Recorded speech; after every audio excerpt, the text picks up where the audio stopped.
2023 सालको लागि मात्र दिनुभएको होइन। परमेश्वरको प्रतिज्ञाको डेट एक्सपायर हुँदैन। अब्राहमलाई परमेश्वरले 75 वर्षको हुँदाखेरि उहाँलाई प्रतिज्ञा दिनुभएको थियो। पुरा भयो कति वर्षको हुँदा? 100 वर्षको हुँदा त्यो प्रतिज्ञा पुरा भयो। हेर्नुहोस् त कति वर्ष लाग्यो प्रतिज्ञा पुरा हुनको लागि? लगभग 25 वर्ष लाग्यो। तर के भएर छाड्यो? पुरा भएरै छाड्यो। अनन्त जीवन कसले दिन्छ चिन्नु भएको छैन भनेदेखि यो अनन्त जीवन दिने प्रभु येशू ख्रीष्ट परमेश्वर हुनुहुन्छ। उहाँले मात्रै तपाईँलाई अनन्त जीवन दिन सक्नुहुन्छ। उहाँलाई विश्वास गर्दा हुँदै तपाईँले अनन्त जीवनलाई प्राप्त गर्न सक्नुहुन्छ। र उहाँले गर्नुभएका सबै प्रतिज्ञाहरू, बाइबलमा लगभग 8000 जति प्रतिज्ञाहरू छन्। ती सबै 8000 प्रतिज्ञाहरूको तपाईँ हिस्सेदार भागीदार बन्न सक्नुहुन्छ। यसकारण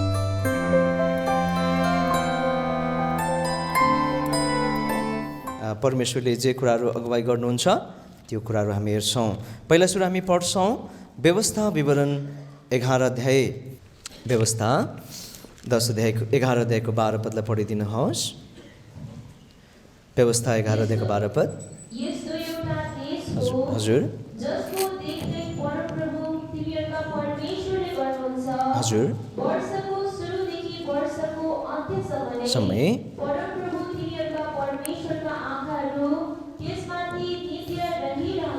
हजुर त परमेश्वरले यस्तो एउटा प्रतिज्ञा गर्नुभएको छ। व्यवस्था 11 अध्यायको 12 पदमा जो हामीले भर्खरै पढ्यौँ त यहाँनिर जसको देखरेख परमप्रभु तिम्रा परमेश्वरले गर्नुहुन्छ, वर्षको सुरुदेखि वर्षको अन्त्यसम्म परमेश्वरका आँखाहरू सधैँ त्यसमाथि रहिरहन्छन्। यसकारण अहिले हामी वर्षको सुरुमा छौँ। परमेश्वरको यस्तो प्रतिज्ञा छ कि उहाँले वर्षको अन्त्यसम्म जनवरी 1 तारिकदेखि डिसेम्बर 31 तारिकसम्म उहाँको आँखा चाहिँ तपाईँ र म प्रति, आफ्ना जनहरूप्रति उहाँका आँखा सधैँभरि लागिरहन्छन् भनेर यसरी लेखिएको छ। यो कति ठुलो परमेश्वरको प्रतिज्ञा हो। यसकारण परमेश्वरको आँखा तपाईँ र म प्रति लागिरहँदाखेरि उहाँले हेरेकै मात्र गर्नुहुन्न। जब परमेश्वरको आँखा हामी प्रति लाग्छ, जब परमेश्वरले तपाईँ र म प्रति उहाँको आफ्नो नजर लगाउनुहुन्छ है, उहाँले हामीलाई हर अवस्थामा सहायता गर्नुहुन्छ। उहाँले हामीलाई हर अवस्थामा उहाँको छुटकारा उहाँले प्रबन्ध गर्नुहुन्छ। उहाँले हाम्रो हर दुःखमा सुखमा, हर यसरी घटीमा कमीमा, हाम्रो हर रोग बिमारमा, परिस्थितिमा, एक्लोपनामा, अभावमा, जस्तोसुकै परिस्थितिमा पनि उहाँले आफ्नो नजर लगाउनुहुन्छ र त्यो अवस्थाबाट उहाँले हामीलाई फेरि उन्मुक्त पनि गर्नुहुन्छ। यसकारण परमेश्वरको महान प्रतिज्ञा छ। यसकारण हामीले वर्षैभरि यो प्रतिज्ञालाई हामीले दाबी गर्दै प्रार्थना गर्नुपर्छ। किनभने उहाँले भन्नुभएको छ वर्षको सुरुदेखि वर्षको अन्त्यसम्म उहाँका आँखा, परमेश्वरका आँखा तिमीहरूप्रति लागिरहन्छन् भनेर उहाँले भन्नुभएको छ। यसकारण परमेश्वरले हामीलाई हेरिरहनुहुन्छ। हामीलाई लाग्छ कोही बेला हामी जब एक्लोपनमा जान्छौँ, जब हामी दुःखबाट भएर जान्छौँ, त्यति बेला परमेश्वरले पनि मलाई बिर्सनु भएको क्या हो भन्ने मनमा मान्छे त हो, मनमा त्यो प्रकारको भान, त्यो प्रकारको आवाज हुन सक्छ। तर परमेश्वरको प्रतिज्ञा छ उहाँले यसो गर्नुहुन्न। हरेक अवस्थामा परमेश्वरले उहाँको आँखा हामीप्रति लगाइरहनुहुन्छ। उहाँको आँखाबाट हामी कहिले पनि यसरी छिप्न सक्दैनौँ। उहाँले हाम्रो हरेक परिस्थितिलाई उहाँले निहालिरहनु भएको हुन्छ। हामी जुन बाटो भएर जान्छौँ, त्यो बाटो जस्तो अवस्थाबाट भएर जान्छौँ, त्यो अवस्थालाई उहाँले यसरी हेरिरहनु भएको हुँदछ प्रिय। यस कारणले गर्दा हामी बडो होसियारीपूर्वक जिउनु पनि पर्छ। एउटा यो प्रतिज्ञाले एउटा हाम्रो लागि एउटा खुसी र आशा दिन्छ भनेदेखि अर्को कुरा चाहिँ यो वचनले हामीलाई होसियारी पनि गराउँछ। किनभने जब हामी परमेश्वरदेखि टाढा जान्छौँ, जब प्रभुदेखि हामी तर्किन्छौँ, जब प्रभुदेखि हामी दायाँ बायाँ लाग्छौँ, जब प्रभुलाई भुलेर हामी आफ्नो शारीरिकपनातिर, आफ्नो अभिलाषातिर लाग्छौँ, त्यो अवस्थालाई पनि उहाँले हेरिरहनु भएको हुन्छ। अनि त्यो कुरालाई पनि उहाँले यसरी त्यसको पनि क्यालकुलेसन गर्नुहुन्छ, उहाँले त्यसको पनि हिसाब राख्नुहुन्छ प्रिय। यसले गर्दाखेरि यो प्रतिज्ञाले एक त हाम्रो लागि आशा दिएको छ भनेदेखि अर्को कुरा चाहिँ यो प्रतिज्ञाले हामीलाई होसियारी रहन पनि सिकाउँदछ, मद्दत गर्दछ। पहिलो कुरा। अर्को कुरालाई हामी पढ्छौँ, आउनुहोस्, जो हामीले दोस्रो पद पढ्यौँ। यो चाहिँ पहिलो दोस्रो पत्रुसको पत्र 1 अध्यायको 4 पद हो। दोस्रो पत्रुस 1 अध्यायको 4 पदलाई पढ्नुहोस्। हजुर अत्यन्तै ठुला र अनमोल प्रतिज्ञाहरू दिएका छन्। यसैले कि यी प्रतिज्ञाहरूद्वारा तिमीहरू यस संसारमा अभिलाषाद्वारा हुने भ्रष्टताबाट उक्केर ईश्वरीय स्वभावका भागीदारहरू हो। परमेश्वरले हामीलाई अत्यन्तै ठुला र बहुमूल्य प्रतिज्ञाहरू दिनुभएको छ है। यति अनमोल प्रतिज्ञाहरू परमेश्वरले हामीलाई दिनुभएको छ अनि हरेक यसरी वर्ष उहाँले हामीलाई नयाँ नयाँ प्रतिज्ञाहरू यसरी दिनुहुन्छ। यसकारण यो प्रतिज्ञा कसलाई परमेश्वरले दिनुहुन्छ त भन्दा यहाँनिर लेखेको छ, आउनुहोस् प्रेरितको किताब 2 अध्यायमा। प्रेरितको किताब 2 अध्यायमा हामी पढ्छौँ यो प्रतिज्ञा चाहिँ परमेश्वरले कससँग बाँध्नु भएको छ त। यहाँनिर 2 अध्यायको 39 पदलाई 39 लाई हामी पढ्छौँ। किनकि प्रतिज्ञा तपाईहरुका निम्ति र तपाईहरुका सन्तानका निम्ति हजुर र ती सबै टाढामा हुनेहरुका निम्ति हो, हजुर जतिलाई प्रभु हाम्रा परमेश्वरले बोलाउनु हुनेछ। हजुर यसकारण यो प्रतिज्ञा चाहिँ कसका लागि अरे भन्दा तपाईहरुका निम्ति भनेपछि तपाईँ हामीका लागि भयो, तपाईहरुका सन्तानहरुका निम्ति र ती सबै टाढामा हुनेहरुका निम्ति हो, जतिलाई प्रभु हाम्रा परमेश्वरले बोलाउनु हुनेछ। यसकारण जतिजना हामी परमेश्वरको बोलावटभित्र पर्यौँ, यहाँ हुनेहरू अनि हाम्रा आफन्तहरू भए है, अनि परदेशमा हामीदेखि टाढा हुनेहरू, तर उनीहरू पनि के शर्तभित्र चाहिँ परेको हुनु पर्यो? परमेश्वरबाट बोलाइएका, परमेश्वरबाट चुनिएका अथवा परमेश्वरले बचाएर आफ्नो मण्डलीमा गाभेका, परमेश्वरका जन भएका, परमेश्वरका सन्तान भएका। यसकारण यो प्रतिज्ञा चाहिँ परमेश्वरका सन्तान, परमेश्वरका जनहरूका लागि परमेश्वरले बाँध्नु भएको छ। यसकारण यो प्रतिज्ञा बाँध्नु भयो त परमेश्वरले फेरि आफ्नो प्रतिज्ञा पुरा गर्नुहुन्छ। यिर्मयाको किताब 33 अध्यायको 14 पदलाई पढ्नुहोस्। उहाँ प्रतिज्ञा गर्ने परमेश्वर मात्र होइन, तर उहाँ प्रतिज्ञा गरेर आफूले गरेको प्रतिज्ञालाई, आफूले गरेको वाचालाई पुरा गर्ने परमेश्वर हुनुहुन्छ। यिर्मयाको किताब 33 अध्यायको 14 पदलाई दया गरी पढ्नुहोस्। परमप्रभु भन्नुहुन्छ, हेर दिनहरू आउँछन् जब मैले इस्राएलको घराना र यहुदाको घरानालाई प्रतिज्ञा गरेको उत्तम वचन हजुर पुरा गर्नेछु। इजरायलको घराना र यहुदाको घरानालाई प्रतिज्ञा गरेको उत्तम वचन म के गर्छु? पुरा गर्छु भनेर परमेश्वरले भन्नुभएको छ। यसकारण परमेश्वरले गर्नुभएको प्रतिज्ञा चाहिँ तपाईँ र मलाई परमेश्वरले हाम्रो जीवनमा पुरा गर्नुहुन्छ है। उहाँले यसरी भन्नुभयो, किनभने जुन परमेश्वरले हामीलाई प्रतिज्ञा गर्नुभयो, यो परमेश्वरले कहिले पनि ढाँट्नुहुन्न। उहाँ ढाँट्ने परमेश्वर होइन है। उहाँले मन पनि बदल्नुहुन्न, आफ्नो विचार बदल्नुहुन्न।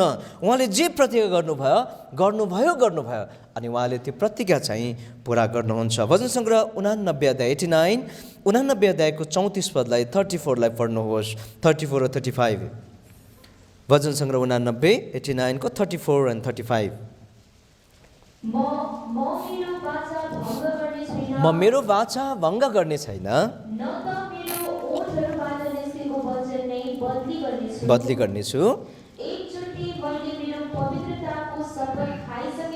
अनि हजुर यसकारण उहाँले भन्नुहुन्छ, म मेरो वाचा भङ्ग गर्ने छैन, न त मेरो ओठहरूबाट निस्केको वचन बदली गर्नेछु। एकचोटि मैले पवित्रताको कसम खाइसकेको छु, म दाउदलाई ढाँट्ने छैन। यसकारण परमेश्वरले तपाईँ र मलाई जे प्रतिज्ञा दिनुभएको छ है, यो साल 2023 सालमा उहाँले त्यो प्रतिज्ञा पुरा गर्नुहुन्छ। उहाँले भन्नुभएको छ, म त्यो वचनलाई पुरा गर्छु, प्रतिज्ञालाई पुरा गर्छु, अनि त्यो परमेश्वरले त्यो वचनलाई, प्रतिज्ञालाई पुरा गर्नुहुन्छ। यसकारण उहाँले प्रतिज्ञा पुरा गर्नुहुन्छ। उहाँले हामीसँग वाचा बाँध्नुभयो त अनि यो एकहोरो पनि हुँदैन फेरि कि परमेश्वरले उहाँले भन्नुभयो पुरा गर्नुहुन्छ त हाम्रो तर्फबाट पनि गर्नुपर्ने धेरैवटा यस्ता कामहरू हुन्छन्। त्यो कुरालाई चाहिँ हामीले हाम्रो जीवनमा पुरा गर्नुपर्छ हाम्रो तर्फबाट। यी कुराहरू पनि छन्, हामी अहिले हेरौँला। त्यसकारण परमेश्वरले हामीलाई थुप्रै प्रतिज्ञा गर्नुभएको छ प्रिय। तीमध्ये सबैभन्दा महान प्रतिज्ञा चाहिँ यो हो। आउनुहोस् यहाँनिर एउटा प्रतिज्ञा उहाँले गर्नुभएको छ। पहिलो यूहन्नाको पत्रमा हामी पढ्छौँ त्यसलाई। पहिलो यूहन्नाको पत्र 2 अध्यायको 25 पदलाई पढ्नुहोला। पहिलो यूहन्नाको पत्र 2 अध्यायको 25 पद। अनि जुन प्रतिज्ञा उहाँले हामीसित बाँध्नु भएको छ त्यो यही हो। यो कति महान प्रतिज्ञा हो हेर्नुहोस् है। जुन प्रतिज्ञा उहाँले हामीसित बाँध्नु भएको छ त्यो यही हो अनन्त जीवन। उहाँले अनन्त जीवन तपाईँ र मलाई अनन्त जीवन दिने प्रतिज्ञा गर्नुभएको छ है। उहाँले तपाईँ र मलाई अनन्तको जीवन अथवा अजम्मरी जीवन अथवा मृत्युले पनि छिनेर लैजान नसक्ने जीवन, मृत्युले पनि यसरी हरेर लैजान नसक्ने जीवन, त्यो मृत्यु पारीको पनि जीवन अथवा अमर जीवन दिने प्रतिज्ञा उहाँले गर्नुभएको छ प्रियो। यस कारणले गर्दा यो हालमा उपस्थित के तपाईँहरूले यो अनन्त जीवनलाई प्राप्त गर्नुभएको छ? यदि प्राप्त गर्नुभएको छैन भनेदेखि तपाईँलाई एउटा मौका छ। यो चाहिँ उहाँले यो परमेश्वर जसले आकाश र पृथ्वी बनाउनु भयो, यो परमेश्वर जसले सारा ब्रह्माण्डलाई सृष्टि गर्नुभयो, रचना गर्नुभयो, यो परमेश्वर जसले तपाईँलाई बनाउनु भयो, यो परमेश्वर जसले तपाईँभित्र आत्मा हालिदिनु भयो र तपाईँ बोल्ने हुनुहुन्छ, तपाईँ सजीव हुनुहुन्छ, तपाईँ जीवित हुनुहुन्छ, तपाईँले आज यसरी चलफिर गर्न सक्नुहुन्छ। यो परमेश्वरले तपाईँलाई अनन्त जीवन दिन चाहनुभएको छ। यदि तपाईँले प्राप्त गर्नुभएको छैन भने, किनभने प्रभु येशू ख्रीष्टमा मात्रै यो अनन्तको जीवन छ।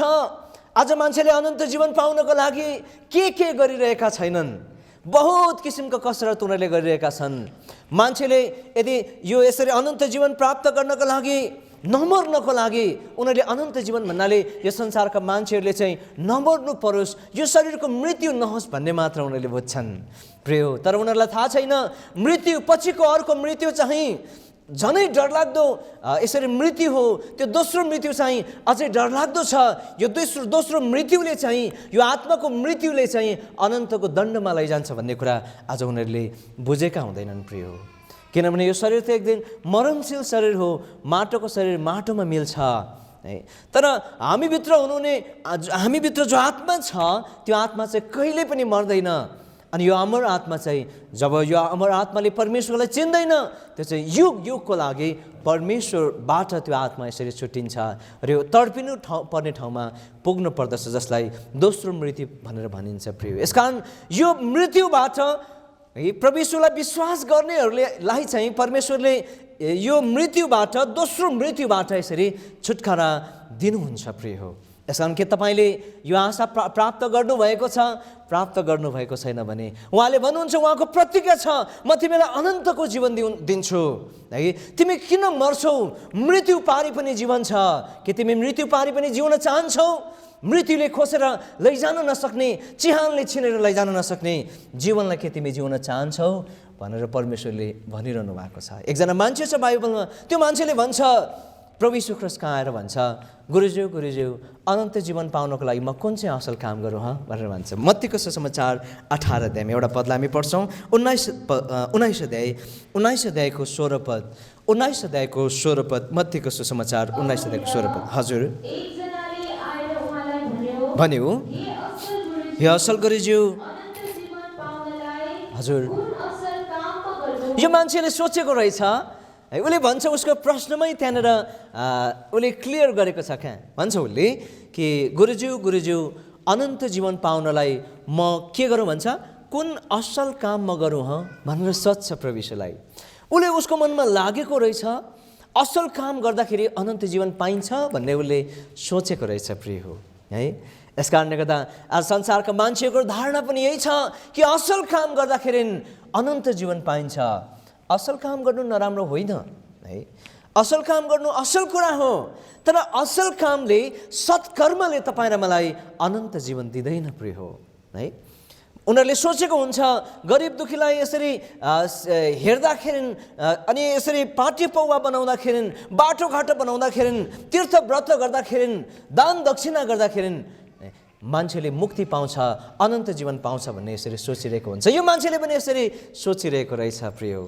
तर तपाईँ र मेरो असल कर्मले, सत्कर्मले कहिले पनि अनन्त जीवन दिँदैन प्रिय हो। अनन्त जीवन दिनको लागि, अनन्त जीवन जससँग छ त्यो व्यक्तिलाई हामीले विश्वास गर्न पर्दछ। उहाँले भन्नुहुन्छ, यूहन्नाको सुसमाचार 3 अध्याय यहाँनिर पढ्नुहोस्। एउटा पदलाई मात्र हामी पढ्छौँ। यूहन्नाको सुसमाचार 3 अध्यायको 36 पदलाई अनन्त जीवन कसरी प्राप्त गर्न सकिन्छ यसको उपाय लेखिएको छ प्रिय हो। यसकारण तपाईँले पनि यो अजम्मर जीवन प्राप्त गर्नु भएको छैन भनेदेखि यो बाटोबाट भएर जानुहोस्, तपाईँले निश्चय नै अनन्तको जीवनलाई प्राप्त गर्नुहुन्छ। जसरी यसरी मैले अनि हामी धेरैले यो हलमा उपस्थित हामी यसरी धेरैले यो अनन्त जीवनलाई प्राप्त गरिसकेका छौँ। 3 अध्यायको 36 पदलाई पढ्नुहोस्। पुत्र अर्थात् प्रभु यीशु ख्रीष्टमाथि जसले विश्वास गर्दछ उसँग अनन्त जीवन हुन्छ। जसले पुत्रलाई अर्थात् प्रभु यीशु ख्रीष्टलाई विश्वास गर्दैन त्यसले जीवन देख्ने छैन। हजुर हेर्नुहोस्, अनन्त जीवन कसरी पाइँदो रहेछ? जसले पुत्र अर्थात् प्रभु यीशु ख्रीष्टमाथि विश्वास गर्छ त्यसले अनन्त जीवनलाई प्राप्त गर्दछ। यसकारण त्यहाँहरूको कुनै उपाय परमेश्वरले राखिदिनु भएन। जुन परमेश्वरले सृष्टि गर्नुभयो, जुन परमेश्वरको स्वर्ग हो, जुन परमेश्वरले नरक बनाउनु भयो, जुन परमेश्वरले तपाईँ र मलाई बनाउनु भयो, यो परमेश्वरले केवल एउटै मात्र उपाय राखिदिनु भयो अनन्त जीवनको लागि। त्यो चाहिँ हो उहाँमाथि विश्वास गर्नु। यसकारण जतिले उहाँमाथि विश्वास गर्दछन् उनीहरूले अनन्त जीवनलाई प्राप्त गर्दछन्। यूहन्नाको सुसमाचार 5 अध्याय 24 पदलाई पनि पढ्नुहोला। भन्दछु, जसले प्रभु यीशु ख्रीष्टको वचनलाई सुन्दछ, मलाई पठाउनुहुन्थ्यो त परमेश्वरमाथि जसले विश्वास गर्छ उसँग अनन्त जीवन। अनन्त भन्ने बित्तिकै काफी छ शब्द, कहिल्यै अन्त नहुने जीवन उसँग छ। ऊ यसरी त्यो न्यायमा पर्नु पर्दैन, मृत्युबाट जीवनमा ऊ सरिसक्छ प्रिय। यस कारणले गर्दा मृत्युबाट जीवनमा ऊ अघिबाटै जति बेला प्रभु यीशु ख्रीष्टलाई उसले विश्वास गर्छ त्यति बेला नै ऊ मृत्युबाट जीवनमा सरिसकेको हुन्छ। यसकारण जसले प्रभु यीशु ख्रीष्टलाई विश्वास गर्छ, परमेश्वरको वचनलाई सुन्छ, परमेश्वरलाई विश्वास गर्छ, उहाँको बलिदानको रगतले आफ्नो पापलाई धोइ माग्छ, आफ्नो हृदयमा ख्रीष्टलाई निम्त्याउँछ, इन्भिटेसन गर्छ, त्यसले अनन्त जीवनलाई प्राप्त गर्छ। यो सिवाय अरू कुनै पनि उपाय, अनन्त जीवन प्राप्त गर्ने उपाय परमेश्वरले राखिदिनु भएन प्रिय। यसकारण यो बाटो बाहेक अर्को कुनै दोस्रो बाटोबाट तपाईँ अनन्त जीवनलाई भेट्न सक्नुहुन्न। यसकारण परमेश्वरका प्रतिज्ञाहरूमध्ये एउटा महान प्रतिज्ञा चाहिँ अनन्त जीवन दिने प्रतिज्ञा हो। यसकारण उहाँले अनन्त जीवन हामी धेरैलाई दिइसक्नु भएको छ। यो हालमा कोही हुनुहुन्छ भने यस्तो व्यक्ति हुनुहुन्छ जसले अनन्त जीवनलाई भेट्नु भएको छैन। अनन्त जीवन कसले दिन्छ चिन्नु भएको छैन भनेदेखि यो अनन्त जीवन दिने प्रभु यीशु ख्रीष्ट परमेश्वर हुनुहुन्छ। उहाँले मात्रै तपाईँलाई अनन्त जीवन दिन सक्नुहुन्छ। उहाँलाई विश्वास गर्दा हुँदै तपाईँले अनन्त जीवनलाई प्राप्त गर्न सक्नुहुन्छ। र उहाँले गर्नुभएका सबै प्रतिज्ञाहरू, बाइबलमा लगभग 8000 जति प्रतिज्ञाहरू छन्। ती सबै 8000 प्रतिज्ञाहरूको तपाईँ हिस्सेदार, भागीदार बन्न सक्नुहुन्छ। यस कारणले गर्दा यी कुराहरू हुन्। यसकारण परमेश्वरले तपाईँ र मलाई प्रतिज्ञा दिनुभयो। उहाँको प्रतिज्ञा भनेको वाचा, अथवा उहाँले तपाईँ र मसँग खानुभएको शपथ, म यसो गरिदिन्छु, म उसो गरिदिन्छु। अघि हामीले गीत पनि गायौँ प्रतिज्ञाकै, सङ्कष्टमा म तिमीलाई सहायता गर्छु, नडराऊ, म तिम्रो साथमा छु, म तिमीलाई आशिष दिन्छु, भित्र जाँदा आशिष दिन्छु, बाहिर जाँदा आशिष दिन्छु, म तिमीलाई पुच्छर होइन शिर बनाउँछु, तिमीलाई ऋण लिने होइन ऋण दिने बनाउँछु। यस्ता थुप्रै प्रतिज्ञाहरू बाइबलमा हामी प्राप्त यसरी देख्न सक्दछौँ। र यीमध्ये धेरैवटा यी प्रतिज्ञाहरू तपाईँले प्राप्त गर्नुभएको पनि हुनसक्छ। र यो प्रतिज्ञा जो परमेश्वरले हामीलाई 2023 सालका लागि उहाँले दिनुभयो, यो 23 सालमा हामीले टिप्यौँ। यो प्रतिज्ञा कहिलेसम्मको लागि हो भन्नुहोस् त? कहिलेसम्मको लागि हो? हाम्रो बुझाइ के छ? कहिलेसम्मको लागि यो प्रतिज्ञा? 2023 सालभरिको लागि हो कि होइन भन्नुहोस् त? होइन है, हजुर कतिले हो भन्नुहुँदै थियो। यो प्रतिज्ञा परमेश्वरले 2023 सालको लागि मात्र दिनुभएको होइन। परमेश्वरको प्रतिज्ञाको डेट एक्सपायर हुँदैन। 31 तारिक डिसेम्बर लागेपछि यसको भ्यालिडिटी अफ हुँदैन प्रिय हो। यो चाहिँ हो लाइफको लागि, जबसम्म तपाईँ जीवित हुनुहुन्छ, जीवित रहन्जेल जीवनभरिसम्मको लागि उहाँले गर्नुभएको प्रतिज्ञा हो। यसकारण 2022 सालमा दिनुभएको प्रतिज्ञाको डेट एक्सपायर भएको होइन, डेट एक्सपायर भएको छैन। उहाँले त्यो प्रतिज्ञा उहाँले आफ्नो समयमा पुरा गर्नुहुन्छ, पहिलो कुरा। यसकारण हाम्रो यो भुल धारणा हुनु हुँदैन। धेरै यसरी विश्वासीहरूको मनमा यो पर्दो रहेछ कि यो प्रतिज्ञा हामीलाई नयाँ टिपी, यो चाहिँ अब यो वर्षभरिको लागि हो, पहिलाको प्रतिज्ञा पुरानो भयो, अब त्यसको चाहिँ डेट एक्सपायर भयो भन्ने किसिमको एउटा बुझाइ हामीमा पर्दो रहेछ। यस कारणले गर्दा हामी कसैले पनि मनमा यो राख्नु हुँदैन कि यो प्रतिज्ञा चाहिँ हामीलाई जब उहाँले बाँध्नुहुन्छ त्यो चाहिँ जीवनभरिको लागि हो, जीवनभरिको लागि हो है। यसकारण यो पहिलो कुरा। अब दोस्रो कुरा, यो प्रतिज्ञा जो हामीले पायौँ हामीलाई चाहिँ कस्तो लाग्छ भनेदेखि हामी जे प्रतिज्ञा पायौँ अनि अहिले बुझ्न चाहन्छौँ त्यसलाई है, अहिले बुझ्न चाहन्छौँ अनि हामी अर्थ लाउँछौँ, यसो भन्नुभएको होला, उसो भन्नुभएको होला भनेर हामीले आफ्नो प्रकारको यसरी त्यसलाई अर्थ लगाउँछौँ, इन्टरप्रिटेसन गर्छौँ, त्यसको व्याख्या र विश्लेषण गर्ने यसरी चेष्टा गर्छौँ, राम्रै हो। तर यो प्रतिज्ञा हामी त्यति बेला बुझ्छौँ है जति बेला यो प्रतिज्ञा पुरा हुँदो रहेछ। मेरो अनुभव छ है, तपाईँले कस्तो प्रकारको अनुभव गर्नुभएको छ मलाई थाहा भएन, तर प्रतिज्ञा त्यति बेला मात्रै बुझिँदो रहेछ जति बेला चाहिँ उहाँले यो प्रतिज्ञा हाम्रो जीवनमा पुरा गर्नुहुन्छ। दोस्रो कुरा चाहिँ है, तेस्रो कुरा चाहिँ यो प्रतिज्ञा परमेश्वरले अहिले दिनुभएको यो यही वर्षभरिमा मात्र, यही वर्षभरि नै पुरा हुन्छ, अर्को साल पुरा हुँदैन, यही वर्षभित्रमै यो चाहिँ पुरा भइसक्छ भन्ने प्रकारको हाम्रोमा मानसिकता हुन्छ। यो पनि गलत मानसिकता हो। अब्राहमलाई परमेश्वरले 75 वर्षको हुँदाखेरि उहाँलाई प्रतिज्ञा दिनुभएको थियो। पुरा भयो कति वर्षको हुँदा? 100 वर्षको हुँदा त्यो प्रतिज्ञा पुरा भयो। हेर्नुहोस् त कति वर्ष लाग्यो प्रतिज्ञा पुरा हुनको लागि? लगभग 25 वर्ष लाग्यो। तर के भएर छाड्यो? पुरा भएरै छाड्यो है। यसले गर्दाखेरि उहाँले आफ्नो समयमा है यो प्रतिज्ञा पुरा गर्नुहुन्छ र जब प्रतिज्ञा पुरा हुन्छ तब प्रतिज्ञालाई हामी यसरी त्यसको यथार्थतालाई हामी बुझ्दछौँ र यो प्रतिज्ञा चाहिँ हामीलाई समयले, परिस्थितिले बुझाउँदै लैजाँदो रहेछ है। समय र परिस्थितिले यो प्रतिज्ञालाई यसरी हामीले पाएको प्रतिज्ञालाई बुझाउँदै लैजाँदो रहेछ। यो चाहिँ मेरो अनुभव हो है। अनि कसरी मेरो जीवनमा एक दुईवटा प्रतिज्ञाहरू, म एक दुईवटा कुराहरू मात्र भन्छु, आज हामी चाँडै नै सक्नुपर्छ। मेरो जीवनमा चाहिँ कसरी परमेश्वरले प्रतिज्ञाहरू पुरा गर्नुभयो त्यो केही कुराहरू म गर्न चाहन्छु। जस्तै एउटा प्रतिज्ञा पढ्छौँ, हग्गै 2 अध्यायको 23 पदलाई दया गरी पढिदिनु होला। हग्गैको किताब 2 अध्यायको 23 पद, पुरानो नियम जकरियाभन्दा अगाडि यो हग्गैको किताब छ, 2 अध्यायको 23 पद।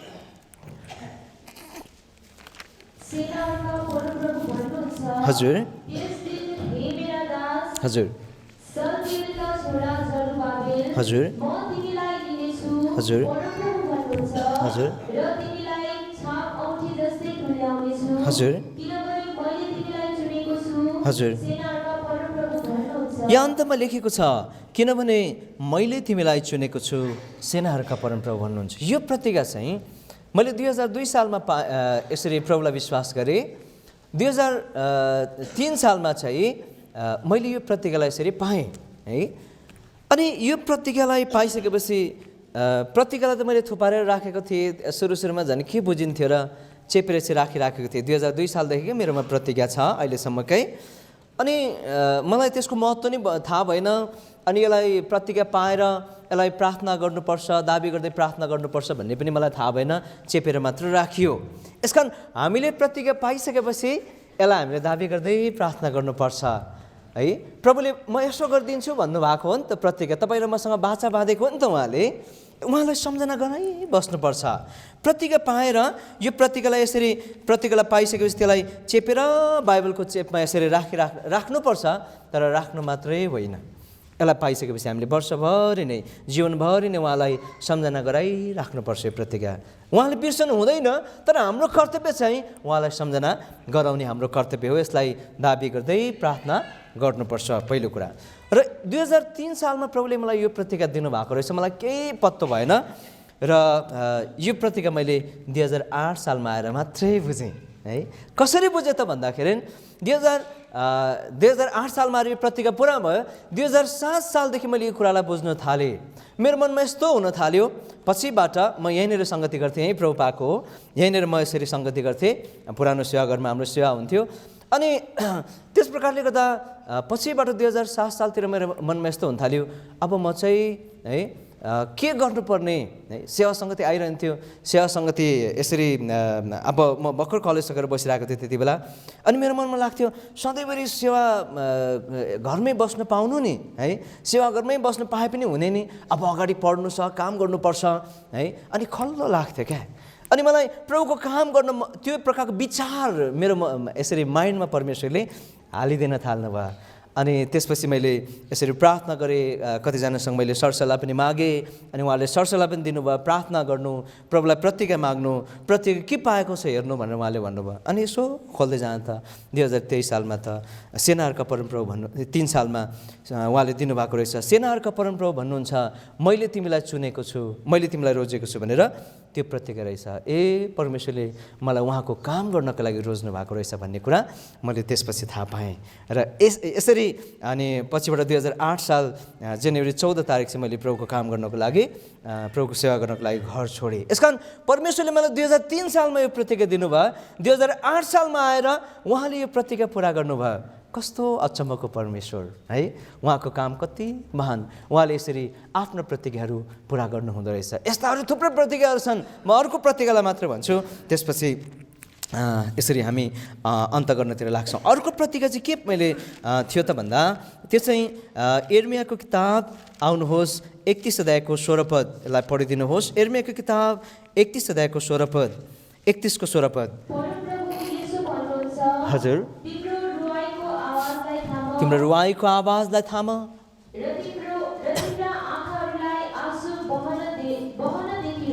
बहनदेखि रोक,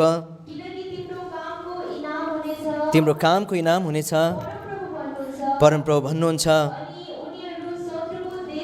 उनीहरूको शत्रुको देशबाट फर्केर आउनेछन्। 17 पदलाई पढ्नुहोस्। भविष्यका निम्ति आशा छ परमप्रभु भन्नुहुन्छ।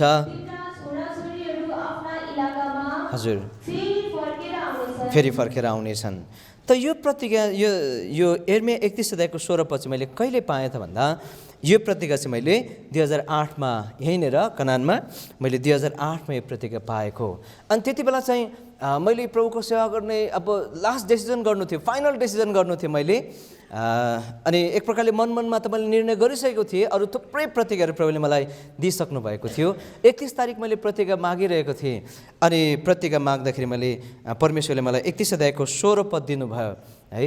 तर पनि अब यसमा सेवा गर्ने सम्बन्धमा प्रतिज्ञा त छैन, तर मैले अर्को वर्ष पनि प्रतिज्ञा मागेँ। अनि त्यति बेला चाहिँ म दार्जिलिङ गइसकेको थिएँ। अनि त्यति बेला माग्दा हुँदै चाहिँ प्रभुले मलाई अर्को प्रतिज्ञा दिनुभयो। त्यो चाहिँ डेफिनेटली उहाँ मसँग बात गर्नुभयो। पहिला त्यो पदलाई पढिदिनुहोस्। यशाया 60 अध्यायको 6 पद, 60 अध्याय 61 अध्यायको 6 पद, यशायाको किताब 61 अध्यायको 6 पद।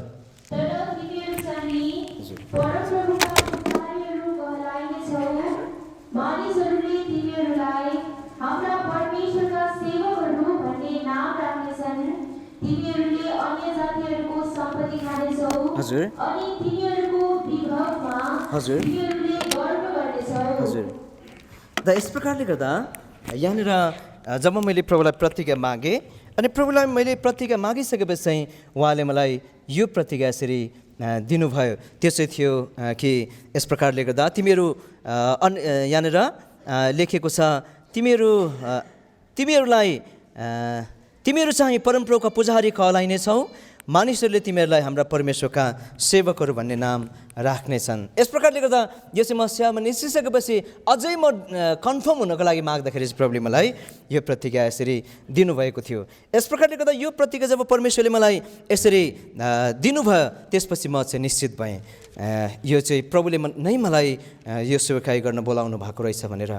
अघि मैले 31 अध्यायको 16 पद किन पढ्न लगाएको थिएँ भन्दाखेरि त्यहाँनिर चाहिँ के छ भन्दा, यहाँनिर यो चाहिँ तिम्रो रुवाईको आवाजलाई थाम, अनि तिम्रो रुवाईको आवाजलाई थाम है। अनि यहाँनिर भन्छ र तिम्रो आँखाहरूलाई आँसु बहाउनदेखि रोक, किनकि तिम्रो कामको इनाम हुनेछ भनेर यसरी लेखिएको छ। त यहाँनिर चाहिँ यो प्रतिज्ञा मैले 2008 सालमा यसरी पाएँ। त 2008 सालमा पाइसकेपछि म 14 तारिक यसरी मैले यसरी घर छोडेँ प्रभुको सेवा गर्नको लागि। अनि अब त्यसपछि दार्जिलिङ जानुपर्ने भयो सेवा गर्नको लागि है, ट्रेनिङको लागि। किनभने त्यो समयमा रूपस दाजु गएर 1 साल जस्तो भएको थियो होला फर्केर आउनु भएको। अनि सेवाघरमा तबिता दिदी, भविन्द्र दाजुहरू अरूहरू यसरी हुनुहुन्थ्यो र अब मेरो पालो भयो जानुपर्ने। अनि यसरी जानुपर्ने भयो। अनि कहिले भन्दाखेरि अप्रिल महिना थियो, जनवरीमै जान खोजेको, यसरी युथ क्याम्प गएर त्यतिबाट जाने भनेको समय मिलेन, के कुरा नमिल्दाखेरि त्यहाँबाट अप्रिलमा जाने भयो। र यसरी अप्रिलको 3-4 तारिक चाहिँ मैले यहाँबाट यसरी यात्रा गरेको। रूपस दाजु मलाई उता लगेर छोडिदिनु भयो। अनि यहाँनिर अब त्यो समयमा अननोन ठाउँ है, कसैलाई पनि चिनेको थिएन, सब अङ्कल आन्टीलाई धरि मैले चिनेको थिइनँ त्यो समयमा, कोही चिनेको थिएन। नचिनेको ठाउँमा जानु पर्दाखेरि अवश्य नै मेरो मनमा धेरै अब के अरे दुःख लाग्यो है। अब जानै पर्ने थियो त्यहाँनिर। अनि यसरी त्यहाँनिर यसरी यो प्रतिज्ञा अनुसार रुने कामहरू भयो होइन। मलाई यसरी आँसु झार्दै म त्यहाँनिर गएँ भनौँ न त्यो समयमा। र यसरी परमेश्वरले मलाई त्यो पुरानो बाइबलबाट थियो त्यति बेलाको हाम्रो प्रतिज्ञा, नरौँ आँसु नखसाल भन्ने छ पुरानो बाइबलमा है, नरौँ आँसु नखसाल भन्ने छ। मैले त्यो पदलाई मात्र बुझेँ त्यति बेला क्या। तर अब यसको पछिल्लो खण्डलाई चाहिँ मैले बुझ्नु धेरै समय लाग्यो, धेरै वर्ष लाग्यो प्रिय है। अनि म त्यहाँनिर गएको 1 वर्षको लागि गएको, प्रभुको दासले मलाई 1 वर्षको लागि पठाउनु भएको। तर परमेश्वरको योजना प्रबन्ध त्यस्तै भयो। प्रभुले मलाई धेरै कुराहरू त्यो ठाउँमा लगेर सिकाउनु थियो, धेरै कुराहरूको एक्सपिरियन्स गर्नु थियो, र जसले गर्दाखेरि मलाई धेरै लामो समयसम्म त्यस जग्गामा राख्नुभयो। म वर्षमा 1 फेर चाहिँ आउँथेँ यहाँनिर, किनभने किताबको कामहरू हुन्थ्यो, अनुवादका कुराहरू, धेरै कामहरूले गर्दाखेरि म यहाँनिर आइबस्थेँ। त यहाँनिर के छ भन्दाखेरि दोस्रो पछिल्लो खण्डमा चाहिँ, किनकि तिम्रो कामको इनाम हुनेछ, यिर्मया 31 अध्यायको 16 पदमा परमप्रभु भन्नुहुन्छ, अनि तिनीहरू शत्रुको देशबाट फर्केर आउनेछन् भनेर लेखेको रहेछ क्या है। म जाँदाखेरि नै परमेश्वरले मलाई यो प्रतिज्ञा दिनुभएको रहेछ कि तिनीहरू शत्रुको देशबाट फर्केर आउनेछन्, तिम्रो भविष्यका निम्ति आशा छ। परमप्रभु भन्नुहुन्छ, तिम्रा छोराछोरीहरू आफ्नो इलाकामा फर्केर आउनेछन् भन्ने प्रतिज्ञा त्यहाँनिर रहेछ। अनि यो प्रतिज्ञा मैले धेरै वर्षपछि, लगभग 12-13 वर्षपछि मात्रै बुझेँ है। 2008 सालमा प्रभुले मलाई प्रतिज्ञा दिनुभएको है। अनि लगभग 12-13 वर्षपछि मात्रै बुझेँ। अनि मेरो मनको जो कुरा बर्डन थियो, अनि पछि लामो समय भयो त्यहाँ बस्दै गएको। अब लामो समयसम्म पहिलो 6 महिना चाहिँ म दिनगन्ती गर्दै बसेँ क्या दार्जिलिङमा। अब यति महिना छ म काठमाडौँ फर्किने है, यति महिना छ। अनि मैले डायरी पनि मेन्टेन गरेको थिएँ 6 महिनासम्मको चाहिँ है। अनि त्यसपछि 6 महिना बित्यो। अनि त्यसपछिको दिनहरूमा चाहिँ एडजस्ट भइएछ क्या त्यहाँनिर। एडजस्ट भइसकेपछि त्यहाँको वातावरण मलाई खिचेछ। म त त्यतै हराउन थालेछु। वर्ष बित्यो, 2 वर्ष बित्यो, 5 वर्ष बित्यो, 10 वर्ष बित्यो, त्यतै रमाइलो लाग्न थालेछ है। अनि सायद प्रभुको योजना त्यस्तो थियो भनौँ न। र पछिबाट लगभग आजभन्दा 2 वर्ष अगाडिदेखि चाहिँ मेरो मनमा यस्तो विचार, जब प्रभुले प्रतिज्ञा पुरा गर्नु छ, केही गर्नु छ भनेदेखि चाहिँ पहिला चाहिँ मन तयार पार्नु हुँदो रहेछ, विचार हालिदिनु हुँदो रहेछ। प्रिय, मैले अनुभव गरेको कुरा चाहिँ जति मेरो जीवनमा भयो, विचार हालिदिनु हुँदो रहेछ। के मेरो मनमा विचार हुन्थ्यो भन्दा, अब यसरी आफ्नै ठाउँमा गएर प्रभुको सेवकाई गर्नुपर्छ है। कनान त मेरो जन्मभूमि हो, म त्यहाँनिर आत्मिकै मेरो जन्म भएको हो, त्यहाँनिर मेरो फर्स्ट ट्रेन अप भएको हो। त्यहीँबाट मैले यसरी हरेक कुराहरू यसरी सुरुका दिनमा आत्मिक पाइलाहरू चाल्न सिकेको हो।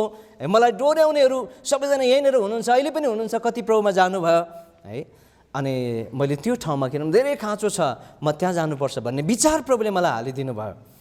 अनि त्यो हालिदिइसकेपछि मैले यसरी आजभन्दा 2 वर्ष अगाडिदेखि प्रभुलाई प्रार्थना गर्नु थालेँ।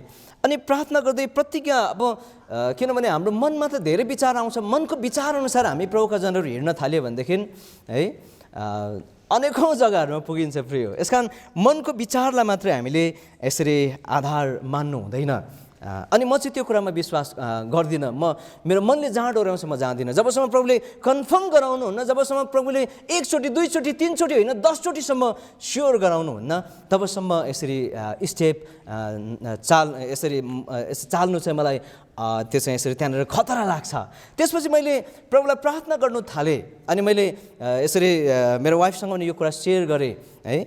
अनि हामी दुवैजना भएर प्रार्थना गर्न थाल्यौँ र प्रार्थना गर्न थालिसकेपछि परमेश्वरले हामीलाई जब प्रार्थना गर्न थाल्यौँ त्यसपछि परमेश्वरले प्रतिज्ञाहरू यसरी एकपछि अर्को अर्कोपछि अर्को दिन थाल्नुभयो। अब यो सबै प्रतिज्ञा पढिराख्दा लामो हुन्छ, म नै पढेर सुनाइन्छु। मैले लेखेर राखेको छु प्रत्येक प्रतिज्ञाहरू प्रभुले कति बेला दिनुभयो भनेर। एउटा प्रतिज्ञाले मलाई घरिघरि झस्काउँथ्यो है।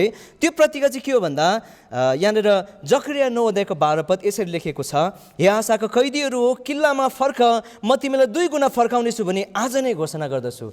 जब मैले यो प्रतिज्ञा पाउँथेँ, यो प्रतिज्ञामाथि मेरो आँखा जान्थ्यो नि, मलाई डर लाग्थ्यो, ला काठमाडौँ फर्किने पर्ने हो कि क्या हो, प्रभुले मलाई फर्काउनु हुने कि क्या हो भनेर डर लाग्थ्यो, फर्किन नपरोस् भनेर। प्रभु प्रिय सुरुमा यो प्रतिज्ञा पाउँदाखेरि, तर यो प्रतिज्ञाले मलाई सधैँभरि घोची बस्थ्यो, यो वचनले मलाई सधैँभरि घोची बस्थ्यो।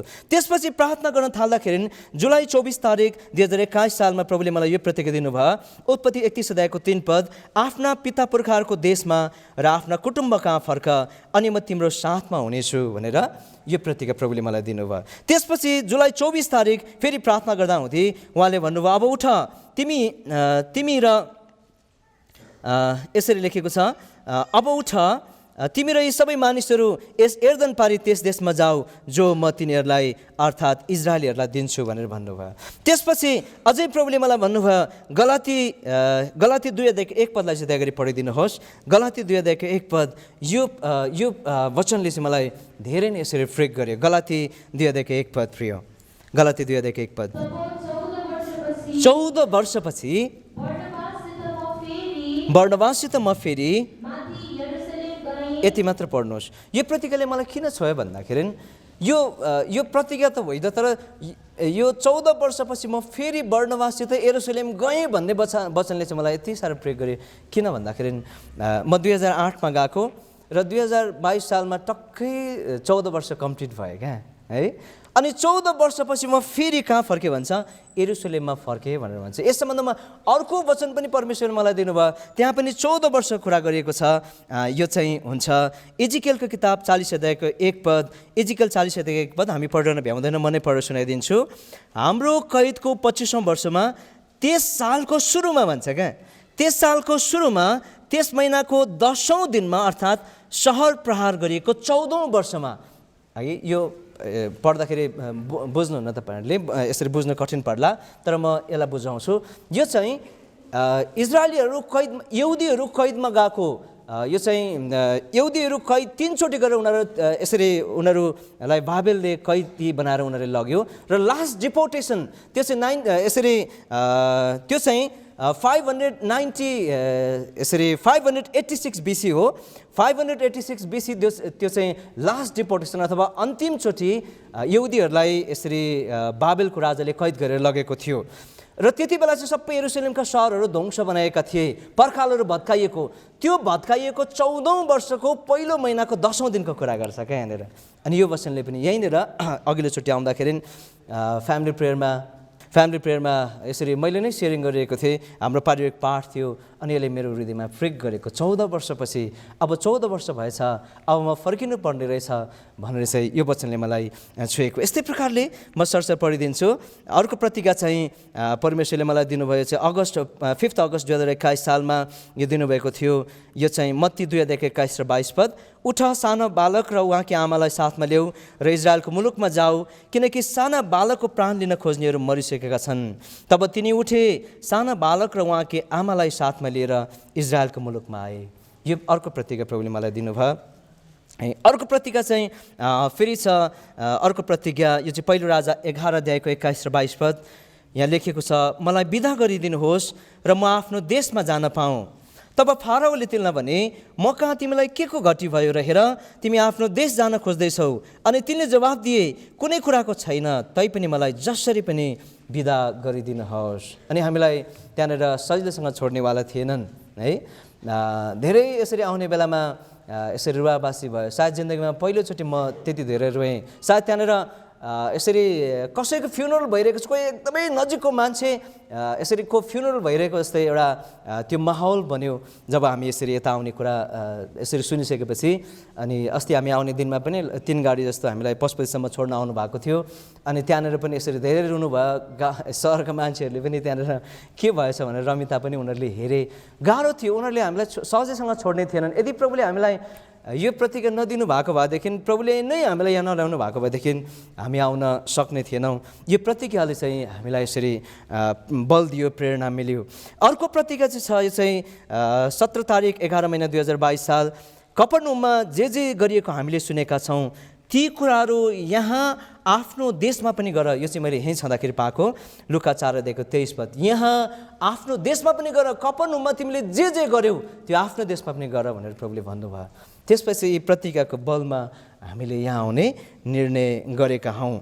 अर्को प्रतिज्ञा चाहिँ थियो 2022 11-21 यो चाहिँ थियो लुका 7 अध्यायको 22 पद। यो यसलाई यतिकै राख्छु, यसलाई म भनिनँ। अर्को यहाँनिर छ लुका 8 अध्यायको 40 पद। जब येशू फर्कनु भयो तब मानिसहरूले उहाँलाई स्वागत गरे किनकि ती सबैले उहाँलाई पर्खिरहेका थिए भनेर यो प्रतिज्ञा लुका 8 अध्यायको 40 पद पनि प्रभुले हामीलाई प्रतिज्ञा दिनुभयो। यस्तै प्रकारले अर्को प्रतिज्ञा चाहिँ छ यहाँनिर उत्पत्ति 17 अध्यायको 8 पद। त्यो चाहिँ थियो, अनि म तिमीलाई र तिमी पछि तिम्रो वंशलाई यो सारा कनान देश जहाँ तिमी परदेशी भएर बस्छौ अनन्त हकको सम्पत्तिको रूपमा दिनेछु र म उनीहरूको परमेश्वर हुनेछु भनेर प्रभुले भन्नुभयो। र अन्तिम प्रतिज्ञा यसरी जो चाहिँ प्रभुले हामीलाई यहाँ आउनुभन्दा अगाडि अन्तिम प्रतिज्ञा दिनुभयो, यो चाहिँ थियो भजन 102 अध्यायको 13 पद, जहाँ हामी एक जग्गामा फ्यामिली प्रेयर गरिरहेका थियौँ। अनि त्यहाँनिर त्यो जग्गाको फ्यामिली प्रेयरको पाठ नै यो रहेछ, भजन सङ्ग्रह 102 अध्यायको 13 पद। ठहराइएको समय आइपुगेको छ। त्यसपछि हामीले फाइनल डिसिजन गऱ्यौँ, अब चाहिँ हामी यसरी आफ्नै ठाउँमा कनानमै आएर प्रभुको सेवाकाई गर्नुपर्ने रहेछ भनेर डिसिजन गरेर है। अनि प्रभुको दासहरूले पनि हामीलाई इन्भिटेसन गर्नुभयो, पत्रहरू लेखिदिनु भयो र त्यसपछि हामीले त्यो पत्र लगेर उता बुझायौँ। अनि उहाँले हामीलाई कठिनसँग गरौँ हृदय लिएर उहाँले हामीलाई यसरी छोडिदिनु भएको हो। र बाँकी समय चाहिँ अब आफ्नै ठाउँमा आफ्नै देशमा है यसरी आएर प्रभुको सेवाकाई गर्ने भनेर हामीले अन्तिम निर्णय गरेर अस्ति सबैसँग बिदाबारी भएर हामी यस जग्गामा आएका हौँ। त्यस प्रकारले गर्दा यो चाहिँ प्रतिज्ञाको सम्बन्ध मैले कुरा गर्दै थिएँ है। अब मैले सकेँ। परमेश्वरले प्रतिज्ञा यति धेरै वर्षपछि पनि पुरा गर्नुहुँदो रहेछ। एरेमिया 31 अध्यायको 16 पद मेरो जीवनमा यसरी लगभग 14 वर्षपछि प्रभुले पुरा गर्नुभयो है। 14 वर्षपछि प्रभुले पुरा गर्नुभयो, किनभने यहाँ लेखेको रहेछ जाँदाखेरि नै फर्केर आउने कुरा उहाँले गर्नुभएको रहेछ। तर मैले त्यति बेला बुझिनँ, तर अहिले आएर प्रिय हो, मैले अहिले आएर जब प्रभुले मन तयार पार्नुभयो अनि बुझेँ। म मात्र तयार भएर हुन्थेन, फेरि मेरो वाइफ पनि तयारी हुनु पर्थ्यो। म जब मलाई उसलाई भन्थेँ, उसले यसरी त्यो कुरालाई उसलाई असम्भव जस्तो लाग्थ्यो, आउनु मान्थेन। तर जब प्रभुको समय आयो यस्तो प्रकारले उसलाई प्रभुले हृदय तयार गर्नुभयो। अनि मलाई भन्दा धेरै अझै उसलाई धेरै परमेश्वरले प्रतिज्ञा दिनुभयो र प्रतिज्ञाले बाँधेर हामी यहाँनिर आएका छौँ। यस कारणले गर्दा अब बाँकी समय हजुरहरूसँग मिलिकन प्रभुको सेवा गर्ने हामीले यसरी निर्णय गरेका हौँ। यस प्रकार परमेश्वरले जे प्रतिज्ञा गर्नुभयो त्यो पुरा गर्नुहुन्छ। उहाँको प्रतिज्ञाहरू अनमोल र बहुमूल्य प्रतिज्ञाहरू छन्, उहाँले त्यो प्रतिज्ञा पुरा गर्नुहुन्छ। अरू धेरै कुराहरू गर्ने हाम्रो समय रहेन। अब अन्तिम एउटा पद जो हामीले सुरुमा पढेका थियौँ, दोस्रो पत्रुस 1 अध्यायको 4 पदलाई हामी पढ्छौँ र यति नै हामी अन्त्य गर्नेछौँ। दोस्रो पत्रुस 1 अध्यायको 4 पदलाई हामी सबैजना मिलेर पढ्छौँ र हामी यति नै बन्द गर्नेछौँ। दोस्रो पत्रुस 1 अध्यायको 4 पद, जसद्वारा हामीलाई अत्यन्तै ठुला र बहुमूल्य प्रतिज्ञाहरू दिएका छन्, यसैले कि यी प्रतिज्ञाहरूद्वारा तिमीहरू यस संसारमा अभिलाषाद्वारा हुने भ्रष्टताबाट उम्केर ईश्वरीय स्वभावका भागीदार हो। यसकारण परमेश्वरले हामीलाई प्रतिज्ञा दिनुभयो। हामीले आफ्नो पक्षबाट गर्नुपर्ने कुराहरू पनि धेरै छन् है। प्रभुको समयमा यी कुराहरू हामी गर्दै जाउँला। प्रभुले आफ्नो प्रतिज्ञा हाम्रो जीवनमा, हामी हरेकको जीवनमा उहाँले आफ्नो समयमा पुरा गर्नुभएका हुन्। हस्त सबैलाई प्रेम से जय मसीह।